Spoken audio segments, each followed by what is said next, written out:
শিক্ষা নিয়ে কেন্দ্রীয় শিক্ষা মন্ত্রকের রিপোর্ট পেশ। রাজ্যের 2 জেলার উদ্বেগজনক ছবি ধরল কেন্দ্রীয় দল। শিক্ষকরা সম্পূর্ণ চেষ্টা করলেও বাংলার শিক্ষায় বাধা পরিকাঠামো হয়ে দাঁড়াচ্ছে, পরিকাঠামো বাধা। বাংলার শিক্ষার দুরবস্থার কথা তো আমরা জানি, শুধু বাংলা নয়, ভারতবর্ষে আরও অনেক রাজ্য আছে যে সমস্ত রাজ্যের দুরবস্থার কথা আমরা জানতে পারি। তা পশ্চিমবঙ্গের শিক্ষার যে ক্ষত সেটা আমরা নিজেরা অনুভব করি, উপলব্ধি করি, দেখতে পাই। এই বাংলায় শিক্ষার প্রতিষ্ঠানগুলোকে জলাঞ্জলি দেওয়া হয়েছে, এই বাংলার শিক্ষা ব্যবস্থাকে তৃণমূলীকরণ করা হয়েছে। তাই শিক্ষা বলতে যা বোঝায়, শিক্ষা প্রতিষ্ঠান বলতে যা বোঝায়, শিক্ষা প্রতিষ্ঠানের মাধ্যমে শিক্ষা প্রদানের কথা বলতে যা বোঝায় তা বাংলায় নেই, সরকারি শিক্ষা প্রতিষ্ঠানগুলোতে। তার জন্য মানুষ সরকারি শিক্ষা প্রতিষ্ঠান অপেক্ষা বেসরকারি শিক্ষা প্রতিষ্ঠান বেশি পছন্দ করে। কেন্দ্রের দাবি কারণে বঞ্চিত হচ্ছে শিক্ষার একটা অংশ। জানি না এসব আষাঢ়ে গল্প আমাদের জানা নাই, কারণ পশ্চিমবঙ্গ সরকার বিজেপির সঙ্গে গোপনে গোপনে কি কথা বলছে, কখন চুক্তি করছে যাচ্ছে, বা কী চুক্তির মূল উপাদান কি, সেগুলো তো আমাদের কোনোদিন বলেনি। বাংলা মানুষ তো জানে না সেগুলো। এখন অবেলায় বললে কি করে হবে? এ তো অবেলা।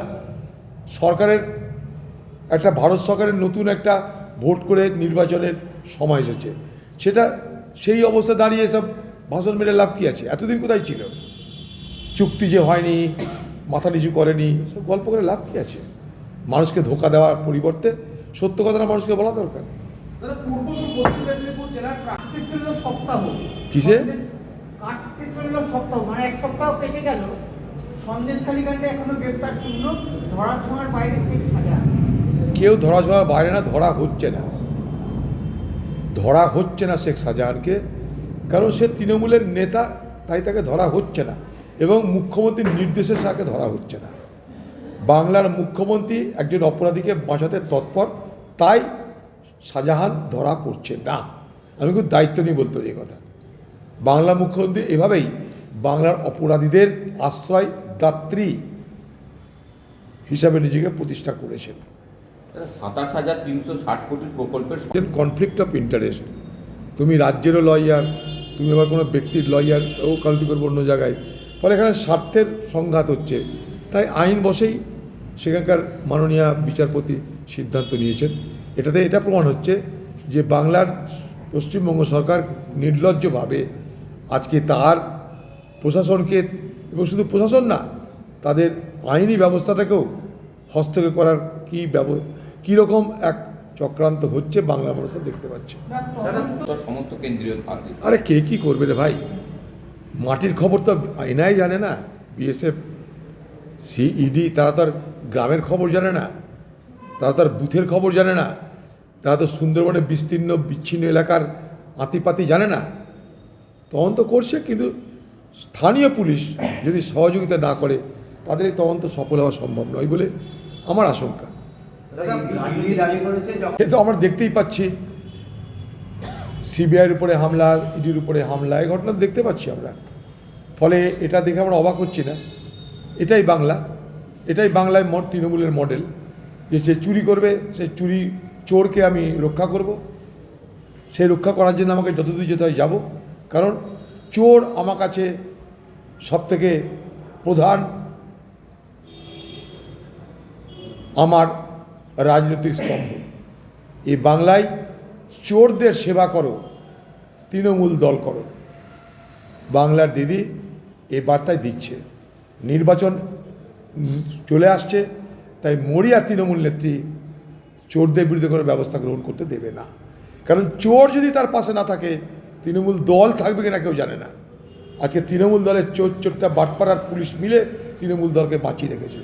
তাই চোরই যদি না থাকে তো তৃণমূল দল চলবে কী করে? অপরাধী যদি না থাকে তৃণমূল দল চলবে কী করে? তাই অপরাধীকে রক্ষা করা বাংলার মুখ্যমন্ত্রী মহান কর্তব্য বলে মনে করেছেন। তাই অপরাধীর জন্য সব কিছু করবো, বাকি কিছুর জন্য কিছু করবো না, এটাই বাংলার মুখ্যমন্ত্রীর আজকের মানসিকতা। পশ্চিমবঙ্গের মুখ্যমন্ত্রীর এই স্বৈরাচারী মানসিকতা সবাই দেখতে পাচ্ছি আমরা। কোর্ট কী করবে? কোর্ট একটা লিখিত আদেশ করবে, তাতে কি হবে? কোর্ট সে আদেশকে এক্সিকিউট করা, আমাদের কোর্টের তো ক্ষমতা নেই। সেই আদেশ পালন করানোর ক্ষমতা কোর্টের নেই। কোর্ট আদেশ করতে পারে, বাট আদেশ পালন করবে তো রাজ্য। সে আদেশ পালনকারী রাজ্য তারা করবে না। তারা করছে না, তারা করলে যদি সাজান তো বাইরে থাকতে পারতো না। দাদা, রাজনৈতিক ব্যক্তিত্বের মতো লাগাম টানতে শীর্ষ আদালতে অভিষেক বন্দ্যোপাধ্যায়। দেখুন, মাঝে মাঝে বিচারপতিদের যে ধরনের টিভিতে মন্তব্য করেন তার থেকে বিচারপতিদের বিরত থাকাটা শ্রেয় বলে আমি মনে করি। আমরা এর আগে এত কথা বলার বিচারপতি বাংলায় দেখিনি। কথা কিছু বিচারপতি খুব বেশি বলছেন বলে আমার মনে হয়। আমি নিরপেক্ষ আমার মতামত দিলাম, কারণ এই পক্ষে বিপক্ষে নয়। বিচারপতিরা কোর্টের মধ্যে কথা বলবেন, বিচারপতিরা কোর্টের বাইরে কম কথা বলাটা বাঞ্ছনীয় বলে আমি মনে করি।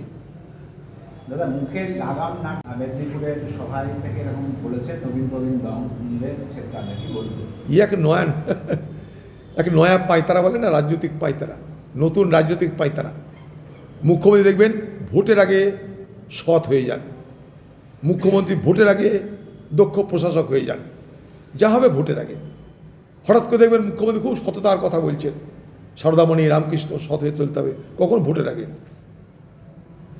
তার দলের বিরুদ্ধে যে কালি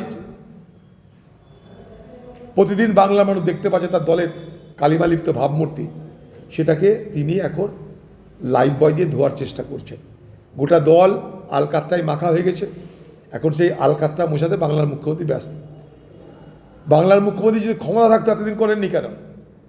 আজ বাংলার মুখ্যমন্ত্রী তিনি তার দলের লোককেই ভয় দেখাতে চেষ্টা করছেন। তার মানেটা কি?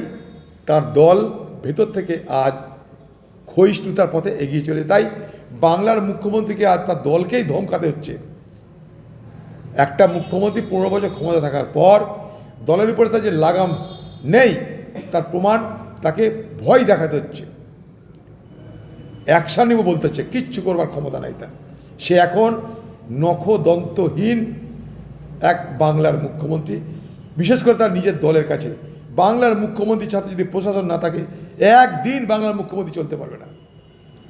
বাংলার মুখ্যমন্ত্রী সম্পূর্ণভাবে নির্ভর করে, তৃণমূল দল সম্পূর্ণভাবে নির্ভর করে পশ্চিমবঙ্গের পুলিশ এবং সাধারণ প্রশাসনের উপরে। বিজেপিকে মানা করেছে কে? দেশ ওদের, রাষ্ট্র ওদের, মিসাইল ওদের, সামরিক বাহিনী ওদের। সবাই নরেন্দ্র মোদী আছে, মোদী হয় তো মুমকিন হয়। তো নরেন্দ্র মোদী কি করছে? সমস্ত কিছু জেনে রাখবেন, যা হচ্ছে আজকে বাংলায়, বিজেপি বেশি দূর কিছু করবে না। এই জন্য করবে না, বাংলার ভোট সাম্প্রদায়িক বিভাজনে বিভাজিত করে সেই ভোট একদিকে বিজেপি একদিকে তৃণমূল নিজেদের মধ্যে ভাগ করার চেষ্টা করবে। সাম্প্রদায়িক বিভাজন হবে, নেপই মারে দই, ভাগ নেবে বিজেপি, ভাগ নেবে তৃণমূল। এই ধান্দায় আছে বিজেপি এবং তৃণমূল।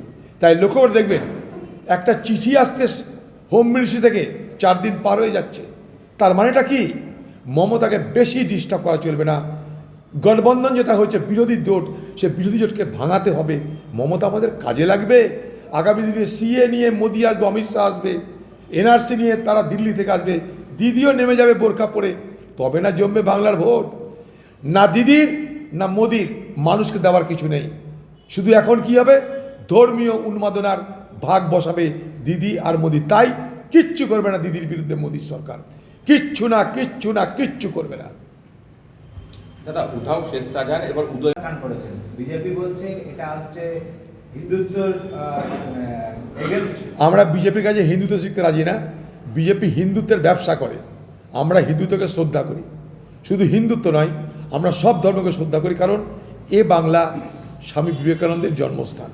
স্বামী বিবেকানন্দ বলেছেন তার চিকাগোর ভাষণে যে হিন্দুরা বিশ্বাস করে হিন্দু ধর্ম সত্য, হিন্দুরা বিশ্বাস করে পৃথিবীর সব ধর্ম সত্য। আমি না, স্বামী বিবেকানন্দ বলেছেন।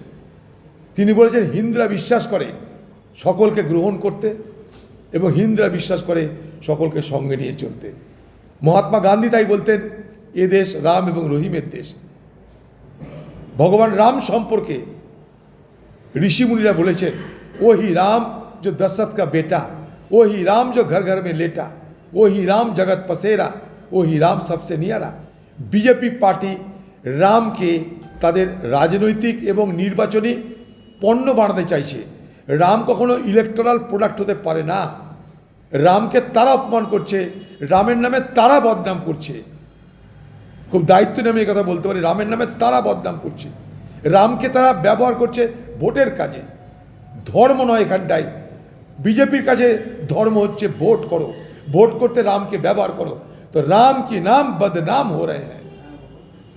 বিজেপি বলেছে দোষীদের ধরতে পারে। থেকে পুরুলিয়া এবং বাঁকুড়ায় যে টিম এসছে মিড ডে মিলের পর্যবেক্ষণ করতে, সেই টিম বাচ্চাদের খালি পায়ে দেখছে, খোলা চালের তলায় মিড ডে মিল রান্না হচ্ছে দেখছে, কিন্তু রাজ্যের যে বিপুল সংখ্যক টাকা মিড ডে মিলে আটকে আছে সেই প্রসঙ্গে কিছু বলছে। এ তো আইনি অধিকার। শিক্ষামন্ত্রী কোর্টে যাচ্ছেন না কেন? শিশুদের খাবার কেউ দিচ্ছে না, 100 দিনের কাজের টাকা দিচ্ছে না, আপনারা সবসময় বলছেন দিচ্ছে না দিচ্ছে না দিচ্ছে না, কিন্তু এটা আইনি অধিকার। চোর বাঁচাতে কোর্টে যান, বাংলা শিশুদের, বাংলা গরিব মানুষের মিড ডে মিল আর 100 দিনের কাজের টাকা উদ্ধারে কোর্টে যান না কেন? চোর বাঁচাতে কোর্টে যাচ্ছেন, কোটি কোটি টাকা খরচা করছেন। খোকাবাবু কোর্টে যাচ্ছে, বিনা পয়সা তো হয় না। তা খোকাবাবু কোর্টে যখন যাচ্ছে সুপ্রিম কোর্টে, সেখানে 100 দিনের কাজের মিড ডে মিলের বঞ্চনার জন্য একটা কেস ঢুকছেন না কেন? আমি প্রশ্ন করতে চাই।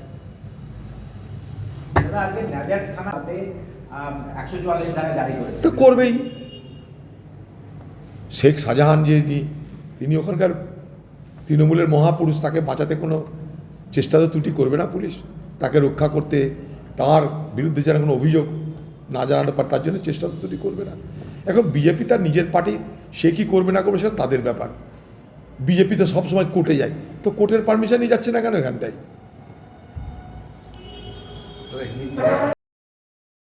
দ্য সহজ পাঠ, সহজ কথা, সঠিক তথ্য।